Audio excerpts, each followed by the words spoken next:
Jemaat Tuhan, mari kita satu di dalam doa. Benarlah seperti yang kami ungkapkan di dalam lagu ini ya Tuhan, siapa kami ini di hadapan-Mu. Bisa Tuhan perlakukan seperti biji mata Tuhan, yang dijaga, yang dipelihara, yang dilindungi dengan amat sangat. Kami merasa sangat tidak layak. Karena itu tolonglah supaya sepanjang hidup kami membalas kebaikan Tuhan. Hidup kami menjadi satu persembahan yang harum, yang berkenan di hadapan Tuhan. Hati kami, biarlah Tuhan tambah-tambahkan kasih kepadamu. Terima kasih ya Bapa. Pagi hari ini kami berhimpun, kami mau mendengarkan firman Tuhan. Kami rindu Tuhan mengisi hati dan pikiran kami. Dan kami rindu Tuhan yang memampukan kami untuk kami boleh taat dan setia melakukannya. Karena itu biarlah Allah Roh Kudus mengajar kami. Memberikan kepada kami pengertian untuk kami mengerti firman Tuhan. Memberikan kepada kami iman ketika kami sedang berada di dalam pergumulan. Hikmat ketika kami harus mengambil satu keputusan yang tidak mudah di tengah-tengah hidup kami. Dan berikan kepada kami pengharapan ketika kami terus-menerus berada di dalam pergumulan dan tekanan. Karena kami percaya firman Tuhan menjadi sumber kekuatan dalam hidup kami. Karena itu kami berdoa biar Engkau kembali berbicara. Menyapa kami pribadi lepas pribadi. Untuk hamba-Mu yang penuh dengan kelemahan, ia menyerahkan dirinya ke tangan Tuhan.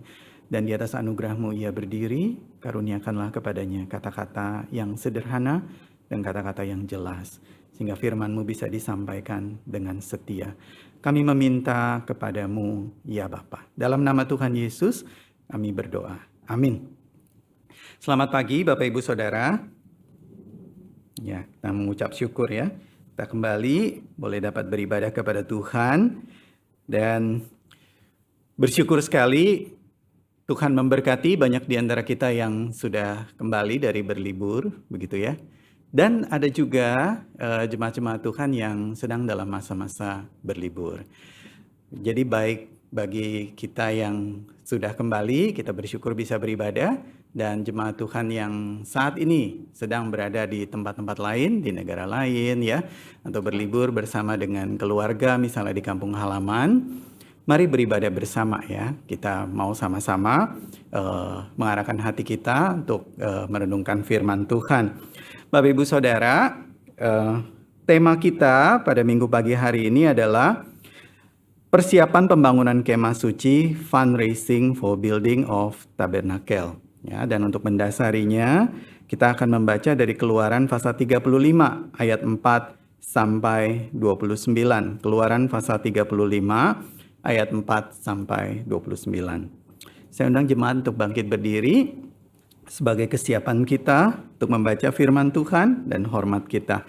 Saya akan membaca ayat yang keempat, Bapak Ibu Saudara, ayat yang kelima, kita bersaut-sautan ya. Berkatalah Musa kepada segenap jemaah Israel, inilah firman yang diperintahkan Tuhan, bunyinya.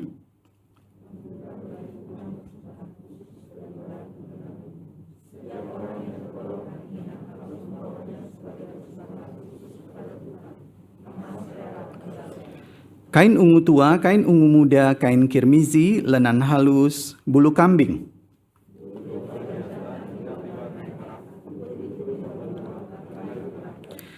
Minyak untuk penerangan, rempah-rempah untuk minyak urapan, dan untuk ukupan dari wangi-wangian.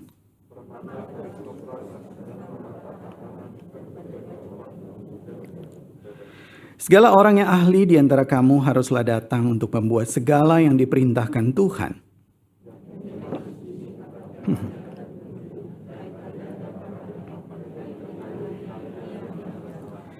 Tabut dengan kayu pengusungnya, tutup pendamaian, dan tabir penudung.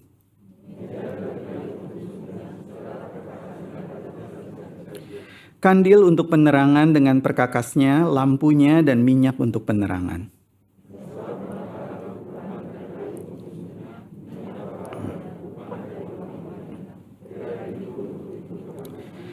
Mezbah korban bakaran dengan kisi-kisi tembaganya, kayu pengusungnya dan segala perkakasnya, bejana pembasuhan dengan alasnya.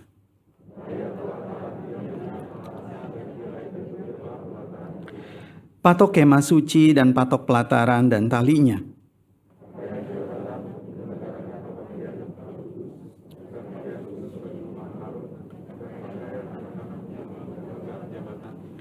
Lalu pergilah segenap jemaah Israel dari depan Musa.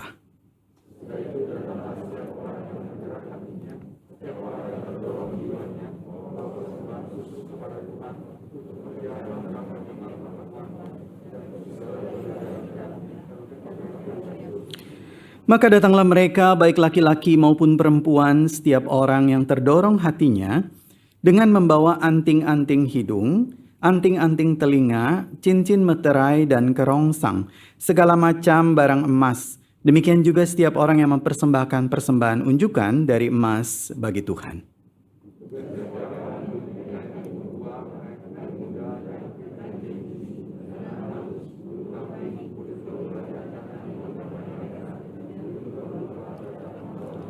Setiap orang yang hendak mempersembahkan persembahan khusus dari perak atau tembaga, membawa persembahan khusus yang kepada Tuhan itu.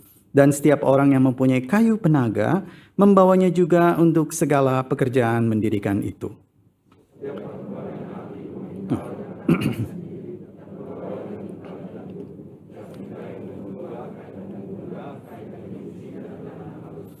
Semua perempuan yang tergerak hatinya oleh karena ia berkeahlian, memintal bulu kambing.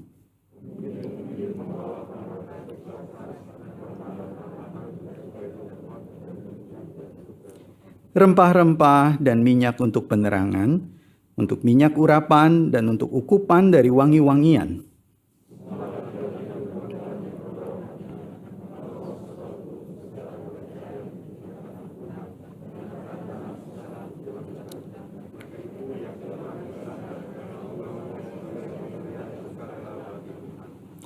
Mereka membawanya sebagai pemberian sukarela bagi Tuhan. Demikianlah firman Tuhan. Silakan duduk Bapak Ibu. Bapak Ibu Saudara, saya pikir baik ya kita membaca juga tadi firman Tuhan walaupun perikomnya cukup panjang. Ya karena mungkin ada juga jemaat yang sudah membaca tapi mungkin ada juga yang belum. Jadi minimal paling tidak 1 kali ya kita membacanya. Bapak Ibu Saudara, izinkan saya pagi ini memulai khotbah dari firman Tuhan ini dengan satu kisah nyata ketika Gereja Katolik Roma ya dengan pusatnya di Vatikan berusaha untuk membangun Santo Petrus atau Basilika Santo Petrus yang sangat terkenal. Jadi ketika saya mendengarkan istilah fundraising, yang pertama kali muncul dalam pikiran saya adalah apa yang terjadi di akhir abad ke-15 dan awal abad ke-16 ini. Saudara, pada waktu itu Gereja Roma Katolik memiliki kekuatan yang sangat besar, luar biasa. Jadi seluruh Kristendom atau kekristenan di seluruh dunia berada di bawah satu kekuasaan, yaitu Gereja Roma Katolik. Dengan pusatnya di Vatikan, dan pada waktu itu yang memimpin adalah Paus Leo ke-10. Nah, Paus dengan otoritas yang begitu kuat, ya, apalagi pada waktu itu, doktrin atau pengajaran yang disebut sebagai infalibilitas Paus itu masih dipertahankan. Saat ini sudah tidak ya. Pada waktu itu masih dipertahankan. Sehingga apa yang diucapkan oleh Paus itu adalah sama seperti apa yang diucapkan oleh Tuhan. Tidak mungkin salah dan harus diikuti. Nah, salah satu yang waktu itu sama-sama digumulkan oleh pemimpin gereja di seluruh dunia itu adalah mereka ingin membangun Basilika Santo Petrus. Ya. Kalau saudara lihat gambarnya megah dan besar. Waktu itu tidak semegah ini ya. Ini adalah gambar yang sudah jadi semuanya. Jadi megah dan besar dan luar biasa. Nah, tapi ada satu masalahnya. Bapak Ibu bisa tebak masalahnya apa? Mereka kekurangan dana ya. Untuk membangun gedung gereja yang besar dan megah itu biayanya tidak murah ya. Butuh uang yang banyak sekali. Jadi apa yang harus dilakukan? Maka Paus pada waktu itu bekerja sama dengan banyak pemimpin gereja di berbagai tempat dan berbagai negara karena kekuasaannya besar sekali. Dan khususnya pada waktu itu menugaskan seorang pemimpin gereja yang bernama Johann Tetzel. Ya.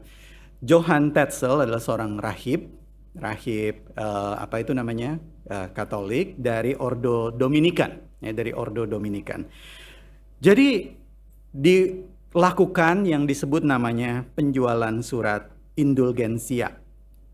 Bapak Ibu, indulgensia ini bukan indulgence dalam arti seperti kita makan ya, mengindulge diri sendiri. Bukan, indulgensia ini adalah satu surat yang memiliki power yang luar biasa. Karena di dalamnya memiliki absolusi. Absolusi itu adalah pengampunan dosa atau pelepasan dari dosa. Saudara, jika saudara mampu membeli surat ini, gitu ya, maka jadi ini kira-kira gambarnya seperti itu. Nanti akan ada tulisan yang kosong ya. Jadi itu kita bisa tulis nama kita sendiri. Jadi suratnya ditulis dalam bahasa Latin gitu. Dan ini diberikan sebagai ganti masyarakat memberikan persembahan. Jadi boleh dibeli ini suratnya ya. Wah, seberapa powerful Pak suratnya? Sangat powerful. Surat indulgensia ini adalah satu surat yang semacam surat jalan begitu ya, atau satu stempel pass. Kalau Anda bisa membelinya, maka orang itu yang namanya ada di surat itu, dia dibebaskan dari segala dosa, baik dosa di masa lalu, dosa di masa kini, maupun dosa di masa depan.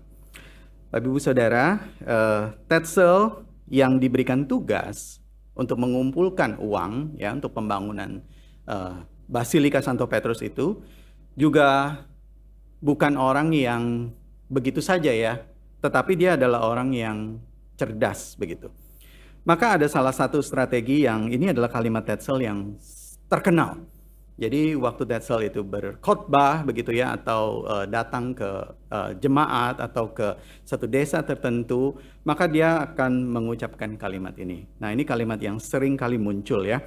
As soon as the coin in the cover rings, the soul from purgatory springs. Saudara, purgatory itu adalah satu pengajaran di dalam doktrin Katolik yang mengajarkan bahwa kalau orang itu mati, maka jiwa atau rohnya itu akan berada di dalam satu tempat yang disebut sebagai api penyucian, di mana dia menderita luar biasa di situ oleh karena dosanya.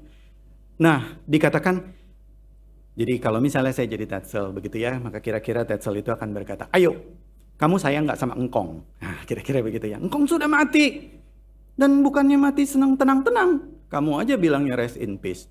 Engkong sekarang dibakar di api penyucian.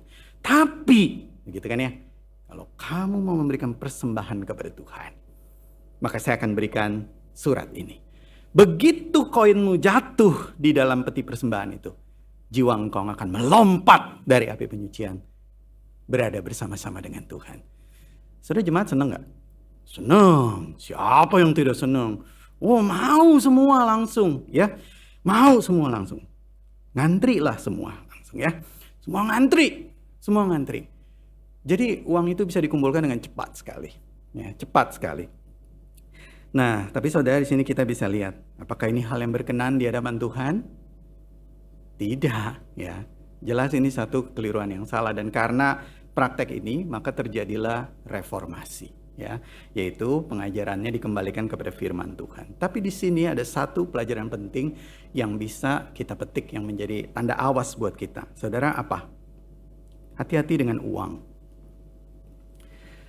Saudara, uang itu dikatakan dia adalah hamba yang baik, tapi dia menjadi tuan yang sangat jahat, gitu ya. Kalau dia menjadi tuan, keluarga yang tadinya harmonis bisa bertikai karena harta gono gini ya. Kenapa? Waktu yang diperebutkan itu belum terlalu besar ya. Misalnya ya cuma warisan dari orang tua, poci begitu ya. Misalnya berapa sih harganya? Ya udah buat kamu aja dah begitu ya. Tapi kalau yang diperebutkan itu adalah aset yang banyak sekali jumlahnya begitu. Biasanya makin rumit gitu ya. Baru-baru ini di Singapura tuh menarik sekali, ada satu berita, ada seorang anti yang mulai mengalami demensia. Dan ada dua kubu atau dua pihak orang yang bertikai begitu ya. Mereka memperjuangkan untuk merawat anti ini. Saya pikir baik sekali ya. Wah, mereka ingin merawat anti ini. Saudara, anti yang demensia di Singapura itu banyak statistiknya. Ya, demensia itu banyak. Lalu kenapa dua kelompok orang ini betul-betul ingin memperjuangkan untuk merawat dan menjaga Antini. Gitu ya, sebagai catatan, Antini sudah tidak punya family sendiri, begitu, anggota keluarganya sendiri, gitu. Ternyata selidik punya selidik, alasannya cuma satu, yaitu kenapa? Asetnya banyak sekali. Jadi siapa yang menang, dia yang akan diberikan kekuasaan untuk mengelola asetnya. Saudara, keluarga bisa bermasalah. Rekanan bisnis bisa menjadi musuh ya. Nah, awalnya dimulai dengan baik, ya, tetapi karena hatinya mulai greedy dan lain sebagainya, teman sendiri misalnya dimakan dan lain sebagainya ya. Pelayanan bisa terdampak nggak? Bisa. Ya, yang awalnya itu sukacita dilakukan, rela hati dilakukan, nah, tetapi karena banyak pertimbangan, ya, dolar dan lain sebagainya, maka bisa menjadi ikatan kontrak dan sekedar relasi kerja. Pernikahan juga bisa menjadi retak. Nah, di dalam kasus atau sejarah yang tadi kita dengarkan, maka sebetulnya persembahan kepada Tuhan itu yang harusnya kan menjadi sebuah joy, ya. Sukacita bisa memberi kepada Tuhan. Siapa yang tidak senang? Ya, dia datang beribadah kepada Tuhan. Gedung gereja itu menjadi baik begitu. Rindu sekali untuk memberi. Tetapi apa yang dari sukacita itu berubah menjadi menjadi carrot and stick. Carrot kenapa? Ya, karena ada sesuatu yang ingin didapatkan dari itu. Pengampunan dosa. Tadi ya dikatakan ya, membeli. Ada jelas tidak bisa kita membeli ya, itu ya. Tapi juga bisa stick, yaitu hukuman atau social pressure. Kalau misalnya ada jemaat atau anggota gereja yang tidak mau memberikan persembahan, nanti temannya nyikut, ya, idi, kamu anak durhaka, nggak sayang kamu sama orang tua ya, orang tua menderita di purgatori, kamu nggak mau bantu dia, begitu kan ya? Kamu kan ada uang, begitu, nah, dia tertekan dah, begitu ya. Jadi akhirnya dia melakukan itu. Bapak Ibu Saudara, di dalam perikop pagi hari ini, firman Tuhan mau mengajarkan apa kepada kita dalam terang sejarah yang salah ini. Saudara, firman Tuhan mau mengajarkan kepada kita bahwa persembahan itu seharusnya diberikan secara sukarela. Kenapa? Karena itulah ciri iman Kristen yang sejati. Iman Kristen yang sejati tidak meletakkan persembahan itu menjadi beban, tidak. Tetapi dia memberikan persembahan itu menjadi sukacita, menjadi sukarela. Kenapa?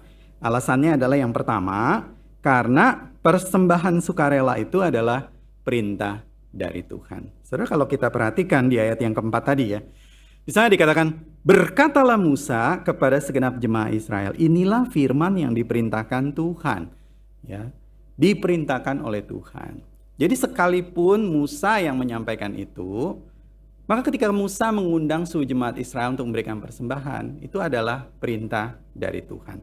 Saudara, kita belajar paling tidak dua hal ya tentang persembahan sebagai perintah ini.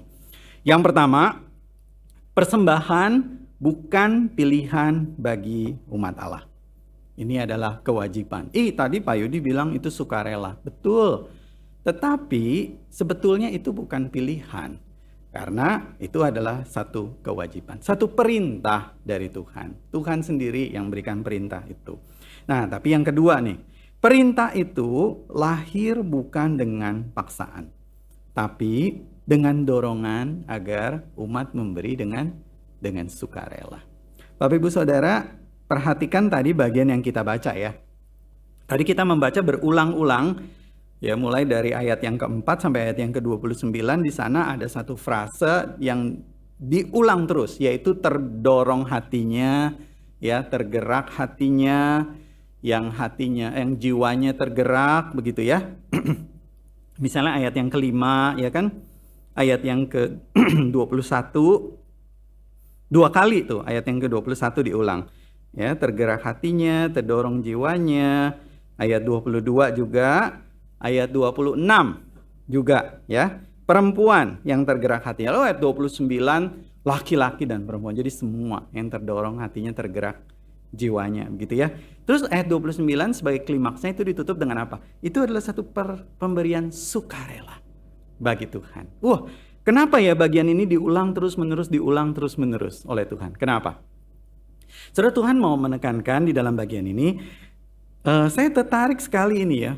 Kalau kita melihat frasa yang terdorong hatinya itu ternyata di dalam bahasa aslinya itu digunakan satu istilah namanya nedib libo. Nedib libo itu sebenarnya berbicara karena libo itu dari kata dasar leb, yaitu hati ya sebagai pusat. Nedib libo itu kalau diterjemahkan willing heart, tapi bukan cuma bicara tentang generosity ternyata. Bukan cuma bicara tentang kemurahan hati untuk memberi begitu ya. Tapi ternyata nedib libo itu berbicara tentang nobility atau hati yang mulia. Jadi maksudnya Tuhan mau bilang begini, kalau kamu mau memberi persembahan, berilah dengan sukarela, berilah dengan sukacita. Itu di mataku Tuhan bilang, itu lahir dari hati yang mulia. Jadi Tuhan maunya itu yang kayak begitu. Jadi orang yang memberikan dengan sukacita di mata Tuhan, orang itu adalah orang yang mulia. Orang yang luar biasa. Orang yang Tuhan senang, Tuhan sayang sama dia. Jadi saudara, sekalipun segala yang kita miliki itu adalah milik Tuhan, Tuhan mau kita memberikannya dengan kesadaran, dengan kerelaan, dan dengan sukacita. Saudara, Allah kita, Tuhan kita, ya, itu bukan seorang bully. Ya, tahu ya bully ya?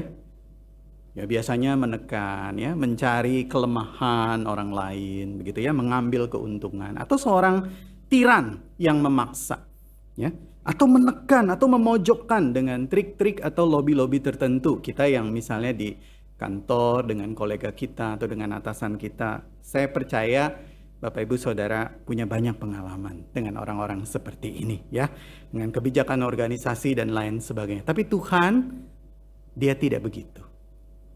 Tuhan tidak begitu. Tuhan memberi ruang di dalam hati kita untuk memberi. Dan bukan membuat hati kita terpekan atau terpaksa ketika memberi. Dan dia mengundang kita memberi dengan sukacita. Luar biasa Tuhan kita. Itulah sebabnya dikatakan di dalam 2 Korintus pasal 9 ayat yang ke-7, apa? Hendaklah masing-masing memberikan menurut kerelaan hatinya, jangan dengan sedih hati atau karena paksaan. Sebab Allah mengasihi orang yang memberi dengan sukacita. Tadi kita belajar, orang yang memberi dengan sukacita di mata Tuhan, dia adalah orang yang berhati mulia. Noble person. Orang yang hatinya mulia seperti emas. Dan itu yang Tuhan suka. Itulah sebabnya dikatakan Tuhan mengasihi. Saudara, saya mau mengajak kita untuk bertanya ke diri kita sendiri. Waktu kita memberi persembahan kepada Tuhan, sikap hati kita bagaimana? Apakah kita memberi dengan kerelaan, dengan sukacita, atau kita memberi dengan takut? Takut nanti dihukum sama Tuhan, ya. Takut atau terpaksa. Bapak Ibu Saudara, Tuhan mau kita memberinya dengan sukacita, dengan rela hati, ya. Seperti janda miskin itu, dia memberikan yang terbaik yang dia punya. Saudara, pertanyaan yang kedua yang saya ingin kita renungkan bersama adalah bagaimana sikap kita mengajak orang yang melayani Tuhan. Nah, tadi kan Musa ya yang mengajak bangsa Israel memberi persembahan. Saudara, waktu kita mengajak orang melayani Tuhan atau memberi diri, mempersembahkan dirinya, mempersembahkan waktunya, mempersembahkan talentanya untuk Tuhan, apakah kita memaksanya? Apakah kita menimbulkan satu rasa bersalah yang tidak perlu sebetulnya? Sehingga pelayanan itu yang awalnya dikatakan sukacita bekerja bagi raja, kan ada lagunya ya. Udah lama tuh gak dinyanyiin. Itu lagu yang indah sekali. Ya, jemaat tentu tahu lagunya ya. Ya, saya lihat sih manggut-manggut gitu. Ku bersukacita bekerja bagi raja atas segala raja. Ku bersukacita. Saudara, berapa banyak pelayan Tuhan yang tidak bisa menyanyikan itu? Kenapa? Kepaksa, Pak. Kenapa? Takut, Pak. Tadi omongin. Saudara, waktu kita mengajak orang melayani Tuhan, apakah kita memberi ruang baginya? Untuk mendoakannya, untuk membuka hatinya kepada Tuhan, mengasihi Tuhan dengan tulus. Mengapa? Sebab memberi diri dan memberi segala sesuatu kepada Tuhan itu adalah sebuah kesukaan. Maka Tuhan sendiri katakan sukarela datang. Begitu. Kalau Tuhan mau tuntut bisa nggak? Bisa, itu milik Dia. Tapi Tuhan mau kita datang dengan kesukaan. Bapak Ibu Saudara, yang kedua adalah persembahan sukarela itu adalah kesempatan atau hak istimewa mengambil bagian dalam pekerjaan Tuhan. Tadi yang pertama dikatakan persembahan itu adalah perintah dari Tuhan, betul ya? Jadi kalau itu perintah, kita harus taat. Tetapi di balik itu perintah, ini sebenarnya juga adalah kesempatan. Satu hak yang Tuhan berikan kepada kita untuk mengambil bagian dalam pekerjaan Tuhan. Ya, Tuhan memerintahkan Israel melalui Musa untuk berjibaku, ya kan? Semua bersatu hati, saling menolong, membawa persembahan sesuai kebutuhan pekerjaan pembangunan kemah suci pada waktu itu. Dan ini sebetulnya adalah merupakan kesempatan hak istimewa untuk mengambil bagian dalam pekerjaan Tuhan yang sangat besar. Saudara, tadi kita membaca bangsa Israel itu dikatakan banyak sekali yang mereka bawa ya. Macam-macam jenisnya, begitu. Dan kalau kita perhatikan, mereka membawanya sesuai dengan kebutuhan untuk pembangunan pada waktu. Apa saja sih jenisnya ya? Nah, saudara, jenisnya yang pertama itu logam, ya kan? Tadi dikatakan mereka mengumpulkan emas, perak, ya, tembaga, anting-anting telinga, anting-anting hidung, cincin meterai. Lalu kerongsong. Saudara, cincin meterai itu bagus sekali ya di dalam diskusi K2, ya, bahannya itu juga menggali bagian ini, begitu.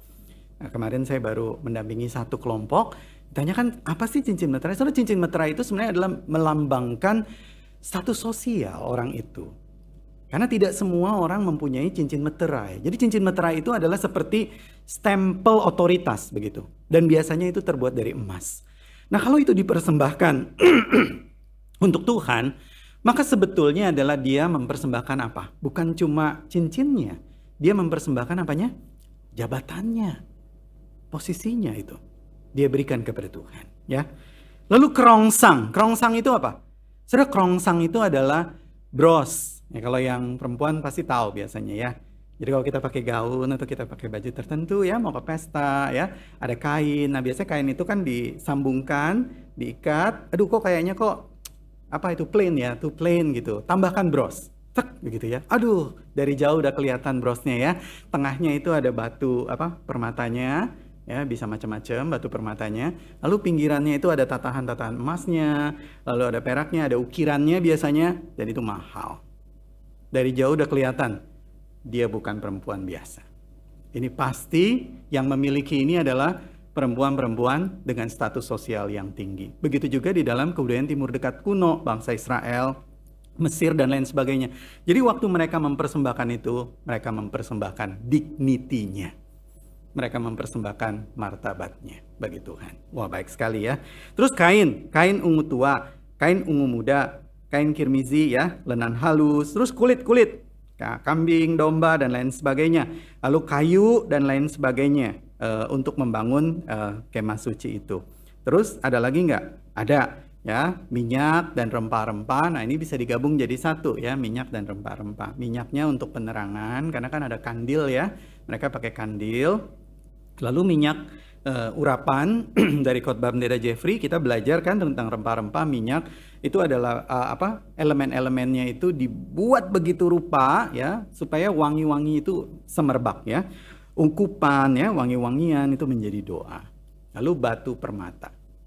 Batu permata ya, permata krisopas, permata tatahan. Nah, kita belajar juga dari khotbah Pendeta Joseph Theo ya. Baju imam itu efod itu kan depannya itu ada batu-batu permata sejumlah dari banyaknya suku-suku Israel ya. Dan ini semua dikumpulkan begitu. Nah, bukan cuma materi, tetapi juga yang dipersembahkan ternyata adalah apa? Keterampilan. Sebab dikatakan orang-orang ahli bangunan, para perempuan yang ahli dalam memintal. Ya kan? Nah, jadi kalau materinya sudah ada, tidak ada ahlinya, nggak bisa gitu ya. Itu Aholiab begitu kan? yang dipercaya oleh Tuhan, itu harus ada orang-orang yang mendukung. Bapak Ibu Saudara, jadi di sini kita bisa melihat bahwa pekerjaan Tuhan bukan hanya membutuhkan persembahan materi ya, emas, perak, kayu, kain, uang dan sebagainya, tetapi juga membutuhkan keterampilan ya, skill, talenta kita. Nah, Tuhan sudah menyediakan semuanya. Berkat materi Tuhan berikan untuk kita, dan juga karunia dan talenta Tuhan berikan untuk kita. Untuk apa? Untuk mendukung pekerjaan Tuhan. Mungkin ada di antara kita yang pandai di dalam administrasi, ya, membantu menata, ya, mengatur dan lain sebagainya. Tuhan berikan karunia tertentu dalam musik misalnya ya, seperti Sarah ya, Sarah mengiringi kita tadi ya, live music, puji-pujian ya, atau kantor ya, Pau-Pau menyanyi, bagus sekali. Atau ada di antara kita juga yang lain ya, GBBB itu terkenal gereja penyanyi Bukit Batok, begitu kan ya. Banyak di antara kita yang senang menyanyi memuji Tuhan. Suaranya itu ya, kadang-kadang malaikat aja bisa iri itu Bapak Ibu Saudara ya. Bagus begitu. Saudara, dikatakan mari memuji Tuhan, mari persembahkan untuk Tuhan ya. Keterampilan memasak, melawat, ya kan? Banyak di antara kita yang pandai memasak. Apakah itu bisa dipakai untuk pekerjaan Tuhan, Pak Yudi? Wah, sangat Bapak Ibu Saudara, sangat. Ya, kalau kita perhatikan pelayanan Tuhan Yesus, kebanyakan pelayanannya itu apa? Sambil mengajar dia duduk makan, Bapak Ibu. Ya kan? Sambil mengajar, Tuhan Yesus itu duduk makan, begitu. Jadi makan itu ternyata sebetulnya adalah satu wadah pelayanan. Mengundang orang ya, menyentuh hidup orang, memberkati dia, ya. Dia yang sedang kesepian, dia yang sedang terpuruk dengan pergumulan. Waktu kita berikan makanan yang sederhana itu, ya, atau doa kita, wah itu sangat menguatkan buat mereka. Apalagi di Singapura ini konteksnya adalah aging population itu statistiknya naik ke atas, gitu ya. Jadi kita akan expecting akan lebih banyak komunitas lansia yang punya life expectancy-nya itu lebih panjang, begitu tentunya. Dan jadi kita melihat pelayanan-pelayanan seperti ini ya, pelayanan-pelayanan pastoral, pelayanan-pelayanan yang sifatnya memberikan perhatian, itu sesuatu yang sangat amat dibutuhkan. Yang melawat, yang menguatkan ya. Ada juga di antara kita yang Tuhan karuniakan apa? Kemampuan aplikasi digital. Sangat berguna nggak dalam pelayanan? Sangat berguna. Bapak Ibu, berapa banyak anak muda ya, mereka tuh tidak mau datang ke gereja, mereka bertobatnya di mana? Waktu mereka dengar YouTube. Waktu mereka dengar lihat Instagram, Reels-nya itu tuh. Waktu mereka lihat feeds-nya itu, begitu, diposting begitu rupa, Roh Kudus itu menancap hati mereka, begitu. Mereka bertobat, terus menangisnya di mana? Di rumahnya. Pendeta nggak bisa datang loh. Majelis nggak bisa datang, pelayan Tuhan nggak bisa datang menyentuh dia. Tapi digital itu menyentuh dia. Jadi kalau Anda punya kemampuan itu, wow, itu canon di tangan Tuhan ya, yang bisa dipakai.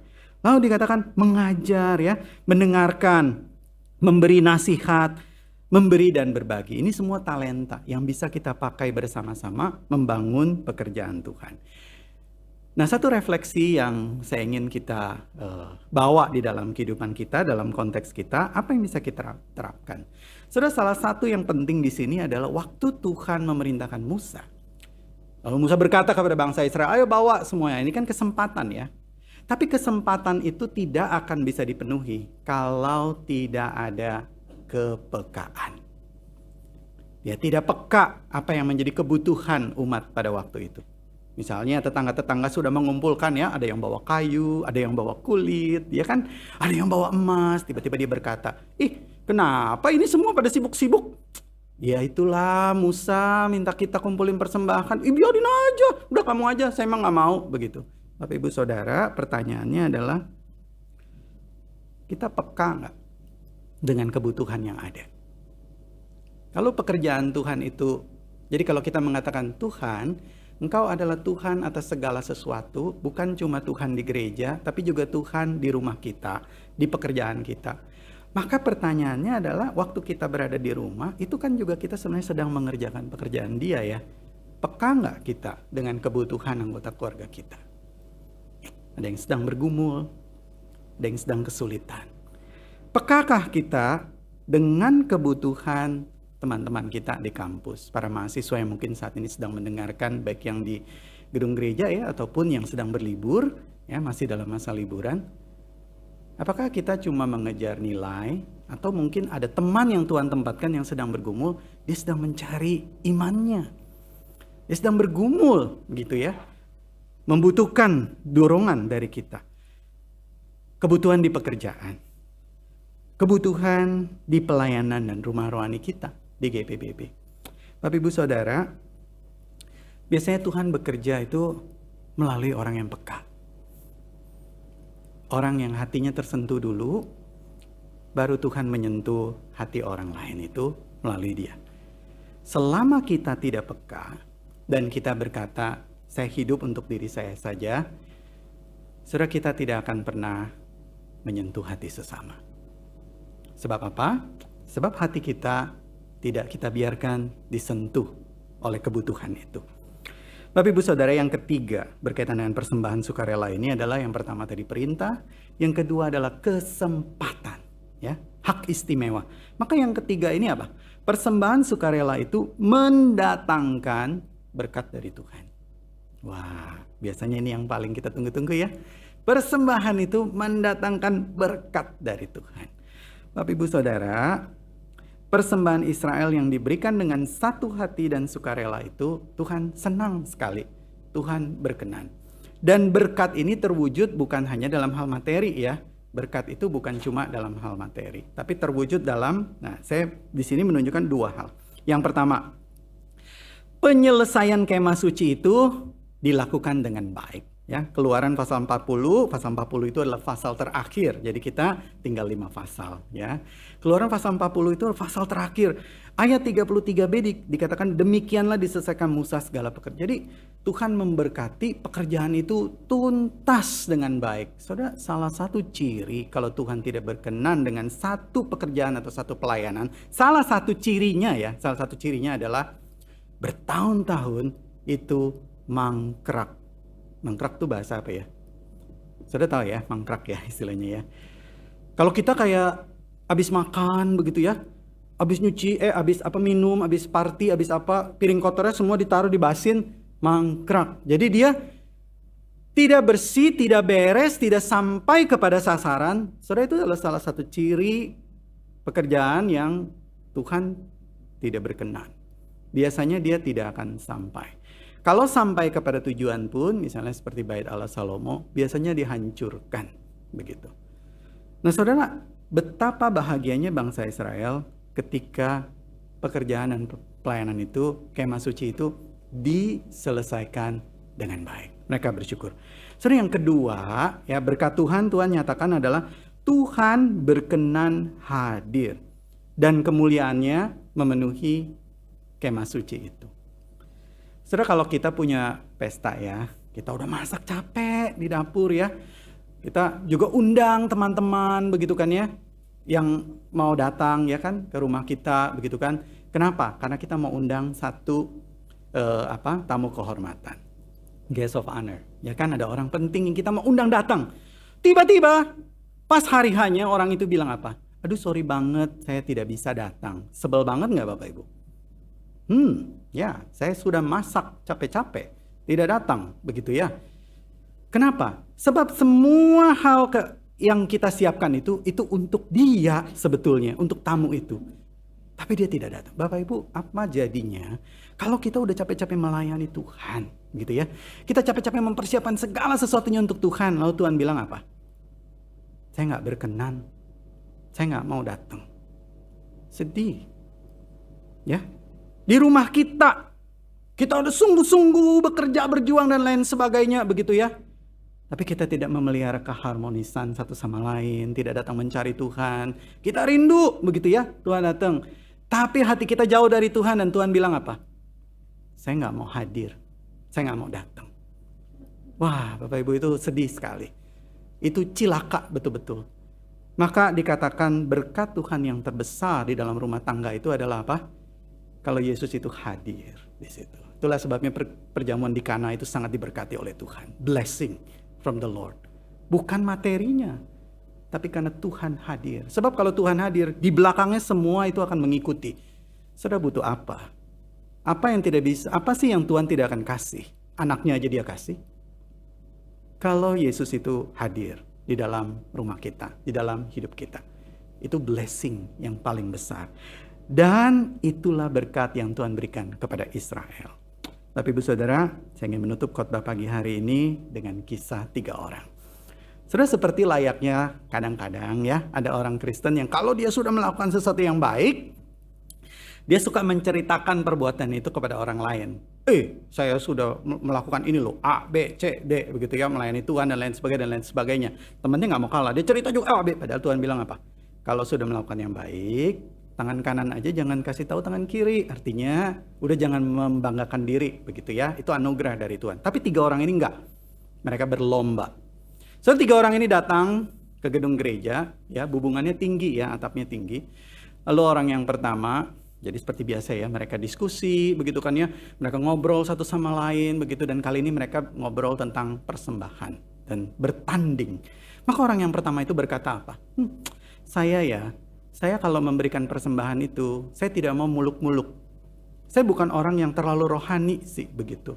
Jadi kalau saya memberikan persembahan tuh ya, saya tuh kayak begini. Maka dia mengambil kapur, ya dia berdiri di tengah begitu ya, lalu dia garis dari ujung, begitu ya sampai belakang. Lalu dia berdiri di tengah-tengah garis itu, dan dia mengangkat koin persembahannya itu dan dia berkata, Tuhan, aku persembahkan uang ini untukmu.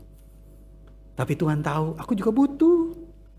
Banyak bil yang masih dibayar, maka aku lempar, gitu kan ke atas ya. Tuhan, kalau uangnya jatuh ke kanan itu milikmu. Kalau ke kiri, ya berarti itu membayar kebutuhan-kebutuhanku. Kira-kira begitu ya. Wah, temennya yang nomor 2 langsung senggol, begitu kan ya. Nah, kamu memberi persembahan kepada Tuhan kok begitu caranya? Enggak sepenuh hati, enggak seluruhnya kamu berikan. Apa itu? Dihapus garisnya. Maka dia mengambil kapur lagi. Temennya yang kedua, membuat lingkaran. Di mana? Di tempat dia berdiri, Bapak Ibu. Dia membuat lingkaran. Begitu kan ya. Tanda apa? Tidak ada awal, tidak ada akhir. Nah, kan bulat hatinya ya. Lalu dia berkata, gitu kan ya. Tuhan, aku berikan persembahan ini kepadamu. Kalau koinnya jatuh di dalam lingkaran, itu melambangkan isi hatiku, aku berikan untuk Tuhan. Tapi kalau jatuh di luar lingkaran, berarti itu untukku. Katanya begitu ya. Itu Tuhan masih belum mau ambil, maka dia lempar ke atas, begitu kan ya. Bapak Ibu bisa bayangin ya, koinnya jatuhnya banyaknya di mana? Ya di luar ya, kan dia nggak mau kena ketimpuk, begitu kan ya. Ya koinnya lebih banyak di luar. Orang yang ketiga itu menegur kedua temannya. Kalian berdua itu tidak sungguh-sungguh memberikan persembahan kepada Tuhan. Kalau mau memberi persembahan, sungguh-sungguh berikan persembahan kepada Tuhan. Maka yang ketiga itu berkata, terus yang kedua kan mau kasih kapurnya, ini kalau kamu gimana? Nggak ada kapur-kapuran, kata dia begitu. Kalau mau kasih persembahan nggak usah pakai kapur, katanya. Dia langsung berdiri di tengah dan dia berkata kepada Tuhan, Tuhan, aku berikan semuanya tanpa terkecuali. Maka dia melempar begitu ya uang itu ke atas. Kedua temannya itu benar-benar kagum. Tapi yang ketiga ini buru-buru melanjutkan. Tuhan, yang jatuh ke bawah berarti Tuhan tidak berkenan. Bapak Ibu Saudara, kadang-kadang kita itu berkata dalam hati kita, kita memberi persembahan, memberi diri kepada Tuhan ya. Memberikan segalanya, tapi ternyata kadang-kadang seperti 3 orang ini, aduh kalau bisa diambil, ditahan-tahan, saya tahanlah begitu. Saya ambillah begitu. Bapak Ibu Saudara, bagaimana sikap kita selama ini terhadap persembahan? Bukan cuma uang ya, bukan cuma materi, tapi hidup kita. Waktu kita melayani Tuhan, waktu kita melayani sesama, betulkah kita melakukannya hanya untuk Tuhan? Hanya untuk orang itu, bukan untuk sesuatu yang kita ambil gitu. Bapak Ibu Saudara, maka di sini firman Tuhan tadi mengingatkan kita, biarlah kita menjadi anak Tuhan yang sejati ya. Memberikan secara sukarela, memberikan dengan sungguh-sungguh untuk Tuhan. Mari kita satu dalam doa.